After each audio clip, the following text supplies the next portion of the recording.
Halo teman-teman, saling sapa jalan-jalan. Juga jadi membahas tentang sampah plastik. Dan temanya adalah ada apa dengan styrofoam.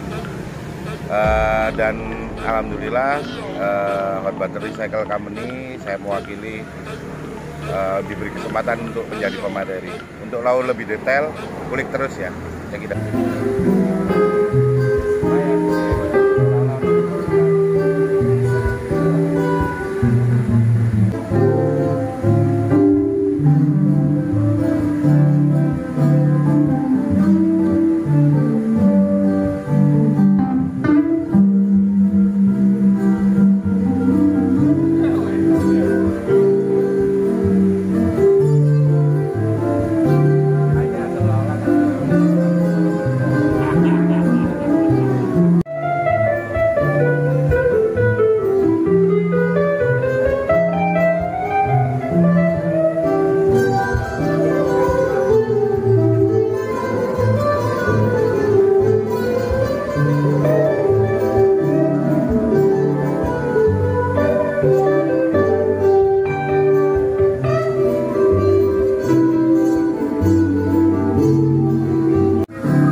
Community. Untuk hari kedua ini kita langsung aja masuk ke acara yang pertama berupa diskusi dari Mas Pugu, Mas Taufik Saguanto, Mas Daniel Stefanus. Untuk membahas apa nih Mas kira-kira diskusinya? Wong Indi. Oke. Bahasnya apa Mas nih Mas? Ternyata sampah yang kita pisahkan itu mereka satukan lagi. Jadi edukasi misahkan sampah itu nggak benar-benar dilakukan. Terus kedua, perusahaan yang selama ini memproduksi kemasan, mereka disuruh bertanggung jawab pun juga nggak mau. Sehingga peran dari teman-teman kesenian itu sangat dibutuhkan. Karena mereka padat karya, terus mereka mau istilahnya ngulik masih mau. Kalau perusahaan-perusahaan besar mereka kayaknya akan cuci tangan ya, itu baik. Dan ini akan kita harus saling support, kita harus bagaimana mengganti yang selama ini media seni itu terutama seni rupa ya, menggunakan barang-barang yang nantinya kok jadi sampah. Mungkin ke depan kita mulai berpikir bagaimana yang sekarang dijadikan sampah akan memiliki nilai ketika dia disentuh oleh seorang seniman. Oke, jadi untuk lebih jelasnya kita langsung dengerin aja diskusi antara Mas Pugu, Mas Taufik Saguanto, nanti disusul sama Mas Daniel Stefanus, akan dimoderatori oleh Mas Bebe. Lagi bisa merapat agar lebih enak, lebih enjoy. Jadi seperti itu.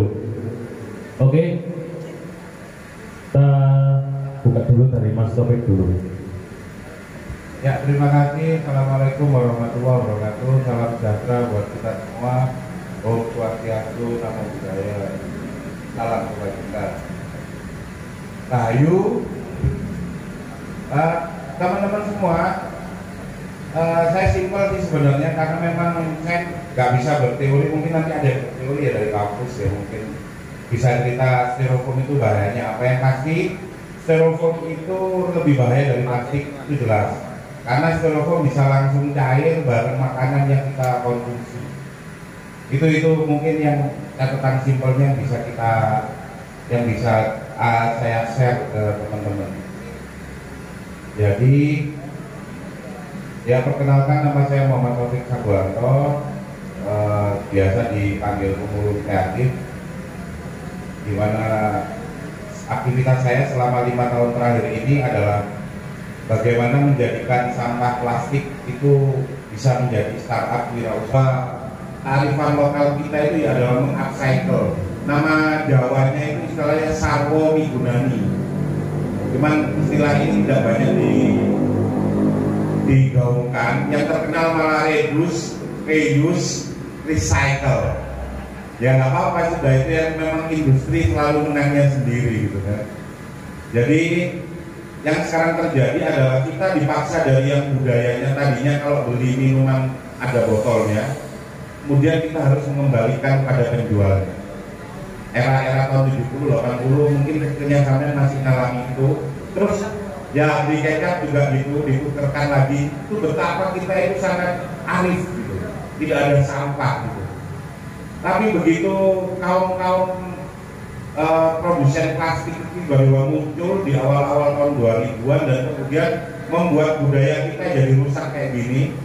Sekarang orang saingan lempar-lemparan popok bayi. Padahal zaman dulu popok bayi itu dicuci di rumah tidak pernah ada masalah. Hanya karena alasan praktisisasi gitu ya. Tapi malah arahnya ke kurang agrarisasi. Pelatihan daur ulangnya, kemudian menjual pelatihan untuk buat kampung tematiknya, kemudian itu berkembang terus. Yang bawah itu telepon sampai kiamat nggak bisa itu. Jadi mungkin itu yang bisa saya berikan. Ya ini sanksi zaman ibu kita dulu masih muda atau nenek kita masih muda dulu. Ternyata di sebuah penemuan di Teluk Jakarta masih utuh kasetnya, gambar sansik era zaman dulu, termasuk sasetnya Indomie yang ada tulisan 55 tahun Indonesia Merdeka, itu masih ditemukan utuh. Dilarang buang sampah itu kayaknya susah karena itu kultur, bahkan ditegur pun sangaran yang buang sampah sulit. Jadi pelan-pelan kita akan mengedukasi, terutama yang berkepentingan. Yang paling bisa itu adalah teman-teman seni yang nanti bisa kan mungkin bisa menularkan ilmunya ke sekolah-sekolah, bahwa mulailah buat keterampilan itu, pelajaran keterampilan itu ya dari sampah. Ini yang menarik, ini yang kira yang menarik adalah bahwa kearifan lokal kita, kebudayaan nenek moyang kita, kata Mas Taufik, itu sudah mengajarkan bagaimana kita mengolah sampah dengan baik. Kalau orang Jawa sarwo migunani, bener. Oh gitu ya, itu gitu ya, padahal foto aja. Jadi ini kan tanggal 5 Juni. Oh iya. Ya 5 Juni itu hari lingkungan hidup sedunia. Itu baru diputuskan 5 Juni tahun 72. Jadi dunia itu baru peduli tahun 1972 tentang kearifan untuk membuat sustainable world, untuk membuat dunia yang sustainable. Tapi kita sudah jauh lebih tua dari itu. Karena apa? Nenek kita buat tempe, ampasnya jadi tahu, ampasnya jadi menjes itu ampas dikatakan ke ayam. Jadi sampai orang Jawa itu saking cerdasnya, itu sampai bisa mendaur ulang makanan sampai pada ujungnya itu tidak ada sampah, zero waste duluan. Jadi prinsipnya apa? Ingat sarwo migunani itu zero waste ala orang Jawa. Tempe ngono aja. Saya kita Taiwan ini beneran. Iya, jadi ketika dulu kita ngobrol-ngobrol itu kok sekarang itu terlalu banyak sampah gitu. Karena caranya kertas itu dijadikan hal yang lainnya yang lebih menarik juga. Dulu mikirnya cuma menarik dulu karena orang pasti nggak menarik nggak akan di.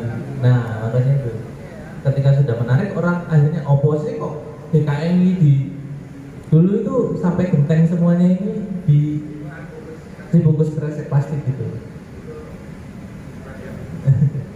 Nah, setelah itu ketika respon orang-orang yang datang ke sini yang melihat acara kita, loh ternyata sebanyak ini dan ini hanya sedikit sebenarnya gitu. Nah, akhirnya ketika ngomongin itu kita next lah kita bikin sesuatu lagi yang orang-orang juga akhirnya aware tentang masalah sampah itu, sampah apapun.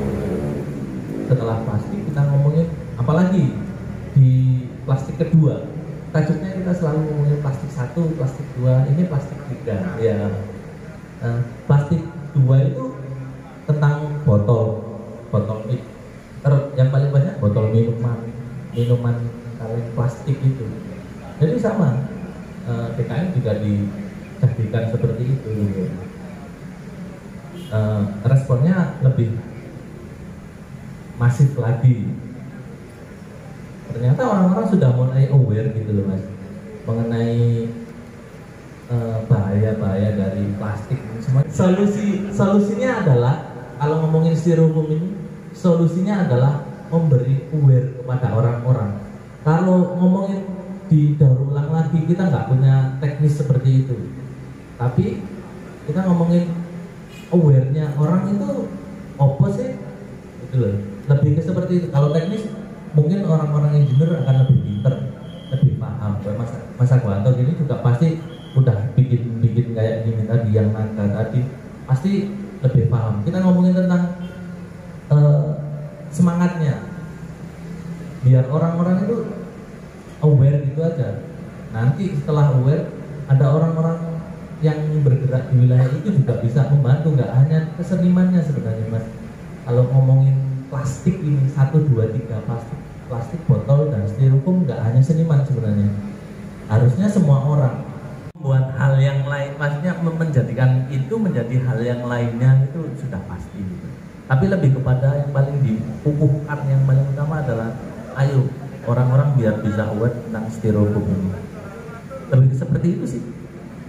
Untuk teman-teman yang pengen bertanya atau pengen memberikan pengalamannya juga sebagai aku biar ya tahu kok mengandungi plastik, aku biar ya monggo di sini kita saling belajar ya bagaimana menangani dan memerangi sampah styrofoam ini. Itu untuk teman-teman ada pertanyaan atau kafe gitu biasa ya. Besar teman-teman pelaku seni ini kan menggeluti bidang daur ulang. Nah, kalau misalnya daur ulangnya yang seperti dilakukan oleh Mas Agwanto tadi itu sangat menarik. Tapi kalau daur ulangnya hanya sebatas jadi lampion, sebatas jadi tas, nah ini kan tetap jadi sampah akhirnya.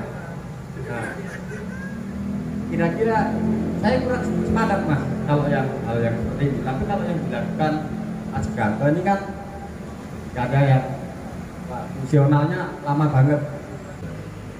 Yang bisa menginspirasi untuk membuat riset itu adalah seniman. Sehingga ke depan saya malah berpikiran Pak LH, Dinas Lingkungan Hidup itu semestinya yang paling digandeng sama lingkungan hidup juga pendidikan itu adalah teman-teman seniman. Karena teman-teman seniman ketika dimintain solusi pasti akan nemu. Makanya saya ngomong tidak bisa ini peran seniman di sini sangat, karena seniman adalah content makernya. Makanya ketika saya dikasih kesempatan ke sini, ayo kita bareng-bareng riset, ayo kita bareng-bareng membuat sesuatu. Itu yang bisa kita nanti hadirkan ke pemerintah. Jadi biar yang pemerintah yang dimintain SK sama orang kesenian aja itu biar berpikir lagi, biar kepalanya diputar lagi, otaknya dipakai lagi, hatinya dipakai lagi. Bahwa sebenarnya content maker untuk penyelesaian masalah sampah supaya nggak jadi single use plastik, karena hampir 60-70% plastik yang bermasalah ini adalah plastik sekali pakai. Mari diglogok, buang. Nah ini supaya tidak langsung itu kan harus ditahan dulu supaya dia nggak langsung dibuang. Zaman dulu bak bocor itu saya ditembel ambil bapak yawe dewe, ambil pak di dewe. Kalau sekarang kan langsung dibuang. Yang bisa menahan sampah itu bisa dijadikan sesuatu yang bernilai seni, estetik tadi, sehingga itu akhirnya menggantung di tembok-tembok rumah setiap orang. Itu kuncinya 2, kuncinya 3. Satu adalah pancing para pelaku seni itu keluar kandang untuk hasil risetnya tentang daur ulang itu dikeluarkan semua, diedukasikan ke lembaga pendidikan, kemudian diaplikasikan oleh lingkungan hidup. Kenyataan sekarang yang terjadi, orang diajari untuk memilah sampah, tapi sama mereka disatukan lagi di TPA. Berarti kan yang kita bayar itu hanya untuk nyatuin sampah yang kita pisahkan. Dan makanya saya di sini, mumpung saya diundang di BKM, di sini kan Dewan Kesenian, gudangnya orang-orang berpikir seni, art dan estetik. Kalau ditanya itu lebih gampang untuk sampah ini jadi apa, sesuatu yang indah, itu daripada sampai nanya ke pemerintah, sampai nanya ke pelaku industri. Lebih cerdas orang kesenian daripada bahkan para pelaku yang duduk di belakang meja itu yang berbaju keren itu lebih real. Dan ketika para seniman bisa turun gunung untuk itu kemudian diajarkan ke dunia pendidikan, terus kemudian dimodali sama pemerintah, yo lek kapan dikongkon riset tok kan duwike yo kecut. Terus uang dikongkon ngumpul Dewan Kesenian ini tapi gak di KSK yo kecut, sama lah kayak gitu. Ya mungkin meskipun saya bukan orang DKM, ini bagian dari saya untuk mengkritisi negara. Di sini pemerintah daerah untuk hal-hal yang sifatnya seperti ini tolong dipermudah. Karena sebenarnya saya menyebutnya para pelaku seni itu adalah content maker, konten lokal genius maker. Coba wis kasih biaya tinggi, suruh ngumpulin ahli IT itu, gak kira selesai urusan sampah. Tapi serano nang jadi seniman selesai. Menjadi lebih berat lagi menjadi seniman ternyata. Tambah di KPR mana? Oh SK beruntung, kalau SK yang Ya buka-buka paniki terus SKM. ya memang berat ketika menjadi seniman gitu loh. Ya, tapi Kapan jadi om gede? ya memang susah menjadi seniman. Akhirnya ketika ditanyain itu, ya seniman ya harusnya mengeluarkan ide-ide. Lah kita ketika mengeluarkan ide loh, ya Pak Dinggem. Tadi kan susah juga ketika kalau hanya ngomongin senimannya. Gitu akhirnya. Seniman kelas, seniman. Jadi ini kompleks lah Mas. Iya. Semua Tapi bertanggung saya jawab. setuju dengan omongannya Mas Agwanto bahwa seniman itu content maker. Content maker, benar. Tapi ketika kita membuat konten akhirnya ngomongnya ya gak ngurus. Nah, itu bisa di PR gini kabeh. Sama barang Om. Akhirnya ya nggak hanya seniman ya. Nggak hanya seniman yang harusnya ngomongin itu, di semua elemen masyarakat harusnya ngomongin itu. Kalau hanya seniman, kita kan hanya content makernya. Lah kok sing ngurusi, ya apa caranya mau ngerung-ngerungannya? Nah, kalau urusan biaya pasti disodek. Pasti ditusuk siti-siti. Akhirnya wong kita yang bikin kan seniman katanya yang pembikin utamanya konten kreator, harusnya ada orang lainnya juga yang ngomongin itu, nggak hanya yang membikin ya seperti ini, kita hanya bikin seperti ini. Harusnya ada elemen lainnya yang ngomongin ini juga. Koyok ini loh seniman, orang yang ngomongin koyok ini loh seniman itu loh yang harus kita cari juga.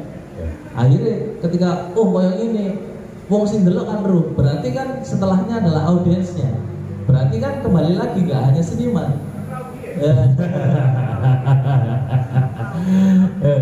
Jadi emang semua terlibat dalam sini ya. Akhirnya semuanya harus terlibat. Kalau hanya mandek di ngomongin senimannya, katanya senimannya adalah kerucut yang paling tinggi. Wih. Tapi sing paling besar ya kudu sampai. Oke, benar. Kalau seniman ya kadoan juga loh. Gitu. Kan gak mungkin negara mlaku dhewe. Terus wali kota sampean ngajari arek-arek gawe koyo ngene. Ya gak mungkin lah nek iso.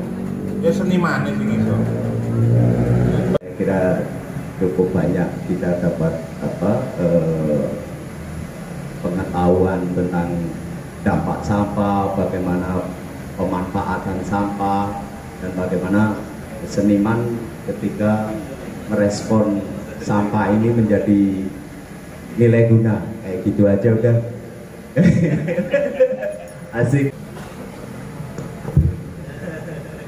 Ya, saya tetap bagian orang yang sangat berkeyakinan bahwa yang bisa menyelesaikan upcycle, jadi istilahnya recycle itu yang kasta tertingginya itu adalah upcycle, di mana sampah itu kemudian diteruskan untuk jadi produk baru.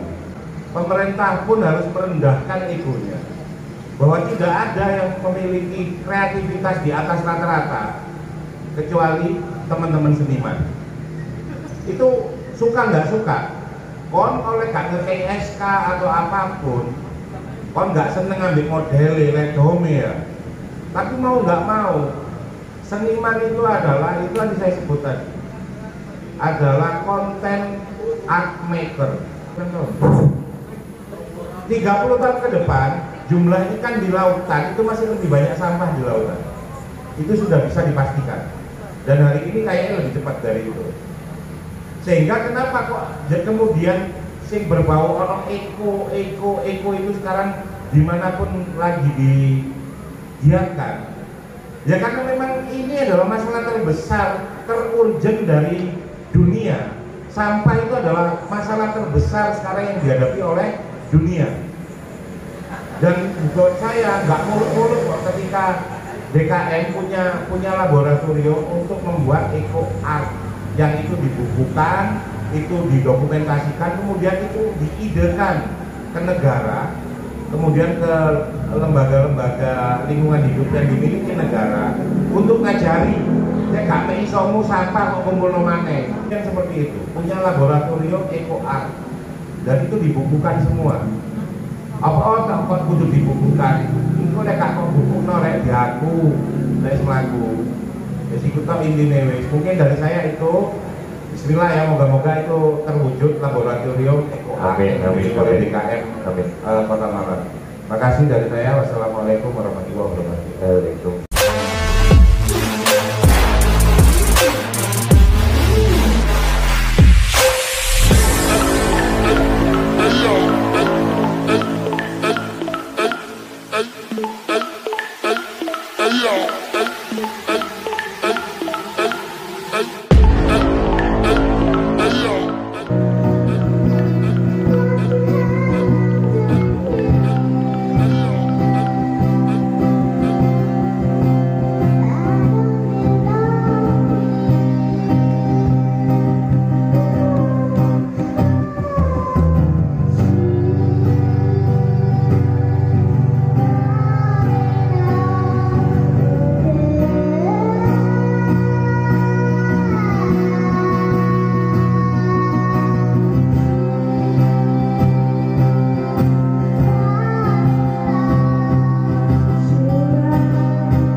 Medamba